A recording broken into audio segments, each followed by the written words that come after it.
Hey guys, welcome to PM Pathshala. Guys, आज हम बात करने जा रहे हैं Indian constitution at work class 11th की जो पॉलिटी की किताब है उसका चैप्टर 8। होपफुली आपने पिछले 7 चैप्टर्स को अच्छे से रिवाइज कर लिया होगा। आज लोकल गवर्नमेंट्स में गाइस हम कुछ जानने की कोशिश ये करेंगे कि लोकल गवर्नमेंट बॉडीज़ का इम्पोर्टेंस क्या है, 73rd 74th अमेंडमेंट के प्रोविजंस क्या हैं, लोकल गवर्नमेंट बॉडीज़ के फंक्शंस एंड रिस्पॉन्सिबिलिटीज़ क्या होती हैं। तो इस चैप्टर में हम ये सारी चीज़ें बात करने वाले हैं। सबसे पहले बुक में जब चैप्टर शुरू हुआ तो यहीं से शुरू हुआ कि लोकल गवर्नमेंट्स की ज़रूरत क्यों है, वाई लोकल गवर्नमेंट्स। तो उसने एक छोटा सा केस स्टडी करके बताया हुआ है कि गीता राठौर जो थी वो एक जमुनिया तालाब ग्राम पंचायत से बिलोंग करती थी, सीहोर डिस्ट्रिक्ट, मध्य प्रदेश। सरपंच के रूप में इलेक्ट हुई 1995 में रिजर्व सीट से, but in 2000 village people rewarded her for admirable work, तो उन्होंने फिर से इलेक्ट कर दिया, ठीक है, this time for a non reserve seat. From a housewife Geeta grown into a leader, जिसने पॉलिटिकल फॉर साइटेडनेस थी, इनके अंदर फार साइटेडनेस थी। तो फिर इनको कलेक्टिव एनर्जी मिली और पंचायत से उन्होंने रिनोवेट किया, वाटर टैंक, स्कूल बिल्डिंग की, कंस्ट्रक्ट किए, विलेज रोड्स, डोमेस्टिक वायलेंस से फाइट किया, एट्रोसिटीज़ जो वुमेंस के अगेंस्ट होती थी उसको डील करा, क्रिएट किया इन्होंने इन्वायरमेंटल अवेयरनेस, अफॉरेस्टेशन करा। तो ये सारी की सारी चीज़ें इन्होंने करी। ऐसी एक और स्टोरी है, वो आप रीड कर लीजिएगा। लेकिन इस स्टोरी से आपको समझ क्या आ रहा है? इस स्टोरी में ये है कि देखो हम ना विलेज लेवल पे रह गए, किस तरह से हम ट्रांसफॉर्मेशन ला सकते हैं लार्जर लेवल पर, ठीक है। तो there are representative of a larger transformation that is taking place across India, specially after constitutional status, जब लोकल गवर्नमेंट्स को अकॉर्ड किया गया 1993 में। लोकल गवर्नमेंट वो गवर्नमेंट होता है एट द विलेज और डिस्ट्रिक्ट लेवल पर होती है। लोकल गवर्नमेंट वो गवर्नमेंट है जो सबसे ज़्यादा कॉमन पीपल के क्लोज होती है। लोकल गवर्नमेंट में क्या होता है, day to day life problems को डील किया जाता है ऑर्डिनरी सिटीजन्स का। ये बिलीव करता है लोकल गवर्नमेंट की जो लोकल नॉलेज है, लोकल इंटरेस्ट है, वही सबसे तरीका होगा, बेस्ट तरीका होगा, एसेंशियल इंग्रेडिएंट होता है ये डेमोक्रेटिक डिसीजन मेकिंग का। There are also necessary for efficient and people friendly administration को चलाने के लिए। लोकल गवर्नमेंट का एडवांटेज क्या होता है, it is that it is so near to the people, it is convenient for the people to approach local government, है ना। तो गीता राठौर की स्टोरी से आपको क्या समझ आया कि उन्होंने बहुत कुछ अपना प्रोएक्टिव रोल निभाया as a sarpanch of the gram panchayat. तो डेमोक्रेसी को मीनिंगफुल बनाने के लिए क्या ज़रूरत होती है कि वहाँ पे लोग ज़्यादा से ज़्यादा पार्टिसिपेट करें और अकाउंटेबिलिटी भी लीडर्स रखें। तो strong and vibrant local government जो होती हैं वो दोनों के दोनों काम करती हैं। एक आपका active participation and purposeful accountability. It's necessary that in a democracy task which can be perform locally should be left in the hands of local people and their representatives, ठीक है जी। तो ये किया जाता है। इसके साथ साथ अब आप देखो लोकल गवर्नमेंट की ग्रोथ इंडिया में कैसे कैसे हुई। तो देखो अर्लीस्ट टाइम्स में क्या होता था, self governing village communities exist करती थी इंडिया में in the form of sabhas, village assemblies के रूप में होती थी।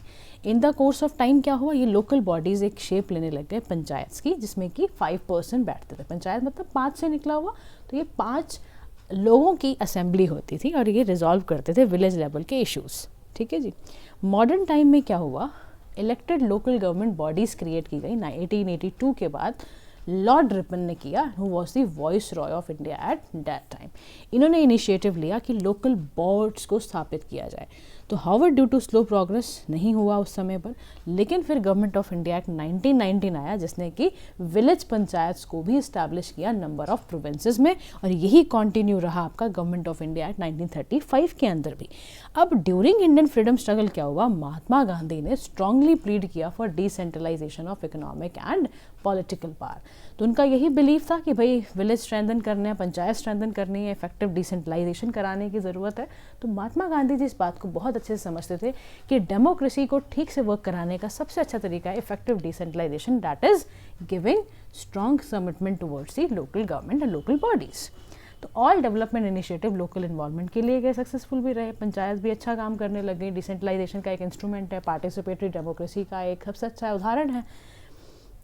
अब कॉन्स्टिट्यूशन जब प्रिपेयर हुआ तो लोकल गवर्नमेंट को कहाँ असाइन किया गया था, स्टेट्स को, स्टेट की लिस्ट में असाइन किया गया था। लिस्ट हम ऑलरेडी समझ चुके हैं, डीपीएसपी में भी डाला गया है, directive principle of state policy में भी इसको एक इंपॉर्टेंट काम बताया गया है। तो फिर उसके बाद नेहरू जी भी ये सोचने लग गए कि कोई चीज़ों में यहाँ पर कुछ गड़बड़ भी हो सकती है। कह रहा है कि it is fail that subject of local government including panchayat did not receive adequate importance in the constitution. Do you know why this happened? उसके कई कारण थे, क्योंकि बहुत टर्मोइल था पार्टीशन के बाद, स्ट्रॉन्ग मिलिट्री इंक्लिनेशन थी इन द कॉन्स्टिट्यूशन। तो नेहरू हिमसेल्फ लुक्ड अपॉन कि अगर हमने एक्सट्रीम लोकलिज्म कर दिया तो हमारी unity and integration of the nation पे थ्रेट हो जाएगा। उसके बाद पावरफुल वॉइस कॉन्स्टिट्यूएंट असेंबली से भी आ रही थी, जो कि डॉक्टर B.R. अम्बेडकर लीड कर रहे थे। उन्होंने कहा कि faction and caste ridden nature rural society हो सकती है, जो हमारा डिफीट कर देगी noble purpose of local government at the rural level पर। तो लेकिन however nobody denied the importance of people participation. तो फिर धीरे धीरे कॉन्स्टिट्यूएंट असेंबली वांटेड कि भाई विलेज पंचायत को भी कुछ बेसिस दिया जाए, but they were concern about factionalism, वही इशूज था। फिर उसके बाद इंडिपेंडेंट इंडिया में लोकल गवर्नमेंट कैसे कैसे आई, तो after 73rd and 74th constitutional amendment के बाद यहाँ पर थोड़ा थोड़ा समझ में आने लगा कि लोकल गवर्नमेंट बॉडीज़ को भी कुछ ना कुछ डायरेक्शन दी जाने लग गई। तो कम्युनिटी डेवलपमेंट प्रोग्राम चलाया गया 1952 में। इसको इसीलिए चलाया गया था ताकि पीपल पार्टिसिपेशन लोकल डेवलपमेंट के लिए किया जाए। In this background 3 tyre Panchayati Raj system था लोकल गवर्नमेंट का, जो रूरल एरियाज़ पे रिकमेंड करने के लिए। तो कुछ स्टेट्स आए जिन्होंने इलेक्टेड लोकल बॉडीज़ को शुरू करा 1960 के around, that is Gujarat and Maharashtra आए। बट इन मैनी स्टेट्स कहीं पर भी लोकल बॉडीज़ को इनफ पावर एंड फंक्शंस नहीं करने दिया जा रहा था। क्यों? क्योंकि उनको डिपेंडेंट थे, फाइनेंशियल असिस्टेंस चाहिए होता है। तो many state hand indirect elections करते थे लोकल बॉडीज़ का। 1987 के बाद थॉरो रिव्यू किया गया, लोकल गवर्नमेंट इंस्टीट्यूशंस का इनिशिएशन लिया गया। 1989 में पीके थॉन्गटन कमेटी बनाई गई। कमेटीज़ का नाम guys please memorise it well. तो एक कमेटी ने रिकमेंड करा कि कॉन्स्टिट्यूशनल रिकॉग्निशन देने की ज़रूरत है लोकल गवर्नमेंट बॉडीज़ को। अब 73rd 74th अमेंडमेंट क्या है, तो 1989 में सेंट्रल गवर्नमेंट ने 2 कॉन्स्टिट्यूशनल अमेंडमेंट करे। एक अमेंडमेंट था strengthen the local government and ensuring an element of uniformity in their structure and functioning, और साथ ही साथ 1992 के बाद क्या हुआ, 73rd 74th अमेंडमेंट पार्लियामेंट में पास हुई। 73rd अमेंडमेंट में था कि रूरल लोकल गवर्नमेंट को कैसे बूस्ट करना है, तो उसके लिए पंचायती राज इंस्टीट्यूशंस को खोला गया। 74th अमेंडमेंट में क्या करा गया, अर्बन लोकल गवर्नमेंट के लिए यानी कि नगर पालिका पे काम करने को बोला गया। तो 73rd 74th अमेंडमेंट फाइनली जाके फोर्स में आई 1993 के अंदर। अब समझो 73rd अमेंडमेंट क्या था और उसमें 3 टायर स्ट्रक्चर को कैसे बनाया गया है। देखो सारे states have a uniform 3 tyre Raj Panchayati Raj structure बनाया गया। बेस में ग्राम पंचायत होता है जिसमें कि विलेज और ग्रुप ऑफ विलेजेस आते हैं। बीच में आपका इंटरमीडिएट में मंडल, जिसको ब्लॉक और तालुका बोलते हो इसको, ठीक है। और intermediate level knee not constitute in smaller state में बनाने की ज़रूरत नहीं होती है। एपेक्स लेवल पर जिला पंचायत होता है जो entire rural area of the district को कवर करता है। तो अमेंडमेंट इसलिए भी बनाई गई ताकि जो प्रोविजंस हैं वो मैंडेटली जाके ग्राम सभा में जाके क्रिएट हो। तो ग्राम सभा would comprise all adult members जो कि ऐसा वोटर रजिस्टर किए जाते थे इन द पंचायती एरिया, और इसकी रोल एंड फंक्शन कौन डिसाइड करेगा, याद रखना स्टेट लेजिस्लेशन, ठीक है। इलेक्शंस होते थे 3 लेवल्स पे डायरेक्टली बाय द पीपल। इनका टर्म कितना है, 5 सालों का है। अगर स्टेट गवर्नमेंट डिसॉल्व हो जाए before the end of this 5-year term तो फ्रेश इलेक्शन 6 महीने के अंदर हो जाने चाहिए। एन इम्पॉर्टेंट प्रोविजन जो कि एग्जिस्टेंस ऑफ इलेक्टेड बॉडीज़ का, लोकल बॉडीज़ का इम्पॉर्टेंस प्रोविजन दिखाता है एग्जिस्टेंस के लिए। अब रिजर्वेशन का क्या क्राइटेरिया, तो 1/3 पोजीशन जो PRI की है, that is Panchayati Raj institutions की, वो वुमेन के लिए है, रिजर्व की गई है, और शेड्यूल ट्राइब्स के लिए, ठीक है, 0 लेवल्स पर दिया हो गया। स्टेट फाइंड्स इट नेसेसरी तो वो OBCs को भी कंसिडर कर लेते हैं, ठीक है जी। तो उसमें आपका seat must be reserve simultaneously for a women candidate भी है, शेड्यूल कास्ट शेड्यूल ट्राइब भी है, ये सब। ट्रांसफर ऑफ सब्जेक्ट्स की बात करो, 29 सब्जेक्ट्स थे जो कि अर्लियर लिस्टेड थे स्टेट लिस्ट में, आइडेंटिफाई किया गया, उनको लिस्टेड किया गया 7th schedule of the constitution में। सब्जेक्ट सारे के सारे पंचायती राज इंस्टीट्यूशंस को दिए गए। ये सारे डेवलपमेंट वेलफेयर से रिलेटेड होते हैं लोकल लेवल पर। तो एक्चुअल ट्रांसफर जो फंक्शंस का डिपेंड हुआ अपॉन दी स्टेट लेजिस्लेशन, तो आपके सब्जेक्ट्स यहाँ पर आए, ठीक है। अब इसके रिगार्डिंग एक आर्टिकल है, आर्टिकल 243 का G।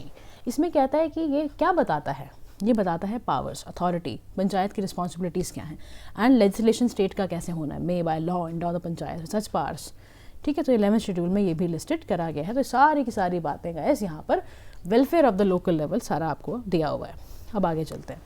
देखो जो 73rd अमेंडमेंट्स के प्रोविजंस थे were not made applicable to the area जो कि आदिवासी पॉपुलेशन में मैनी एरिया इनहेबिटेड थे। 1996 में क्या हुआ, सेपरेट एक्ट पास हुआ जिसने provisions of panchayat system on these areas को एक्सटेंड किया। मैंने आदिवासी कम्युनिटीज़ नहीं थी, उनके ट्रेडिशनल कस्टम्स को मैनेज करना, कॉमन रिसोर्सेज को, फॉरेस्ट को, therefore the new act protect the right of this community जो मैनेज करेगा। और for this purpose more power are given to gram sabhas, ठीक है। तो this is only consistent with the spirit of diversity and decentralisation, तो इसलिए इसको भी किया गया। उसके बाद आता है गाइस स्टेट इलेक्शन कमिश्नर्स के बारे में।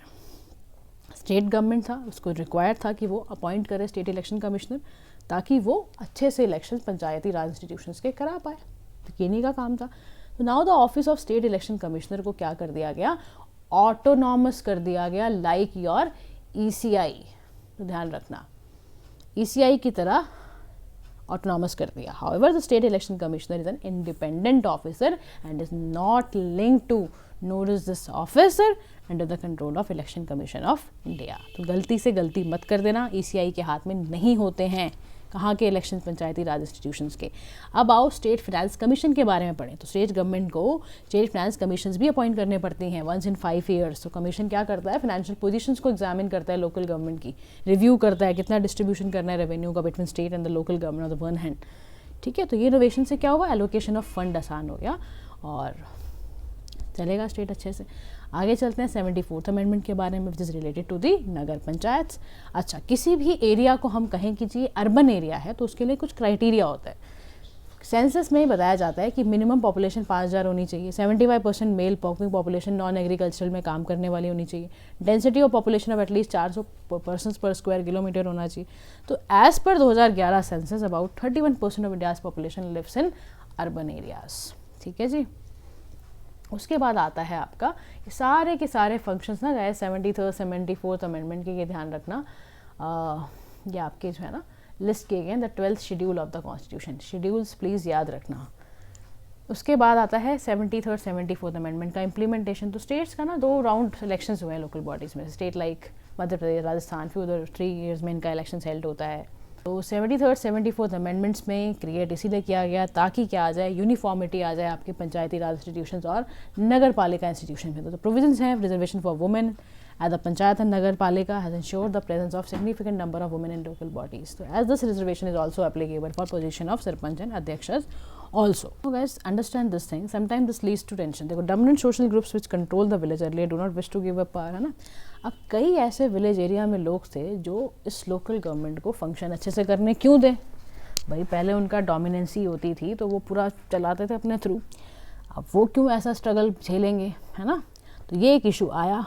तो constitutional amendment assigned as many as 29 subjects to local government, all these subject related to function local welfare development नहीं। तो experience with the functioning of past जो लोकल गवर्नमेंट का past decade में रहा है उसमें देखा जाता है कि लोकल गवर्नमेंट्स को इंडिया में अभी भी लिमिटेड ऑटोनॉमी है टू परफॉर्म द फंक्शंस, क्योंकि बहुत सारे स्टेट्स ने सब्जेक्ट्स को ट्रांसफ़र लोकल बॉडीज़ में किया ही नहीं है। Therefore the entire exercise of electing so many representative वो एक तरह का सिम्बॉलिज्म बन गया, एक सिम्बॉलिक बन के रह गया है, काम असल में नहीं हुआ है। तो ये एक नेगेटिव पॉइंट इसमें आ गया। तो लोकल बॉडीज़ के साथ और क्या क्राइसिस रहता है, इनके पास लिटिल फंड्स हैं ऑफ देयर ओन, डिपेंडेंसी है state and central government for financial support. इससे इनकी क्या हो जाती है, capacity to operate the welfare for the people वो इरोड हो जाता है। रूरल के लिए ही बता रहा है एक फैक्चुअल डेटा कि रूरल बॉडीज़ में सिर्फ 0.24% ही रेज हुआ है total revenue collected. They account for 4% of total expenditure made by the government, so they earn much less than they spend, so this makes them dependent on those who give them grants। तो ये फिर इनके लिए हमेशा एक crisis ही रहा है। देखो गाइस, फाइनेंशियल कंस्ट्रेंट्स रहेंगे तो कैसे वर्कआउट कर पाएंगे। Thank you so much.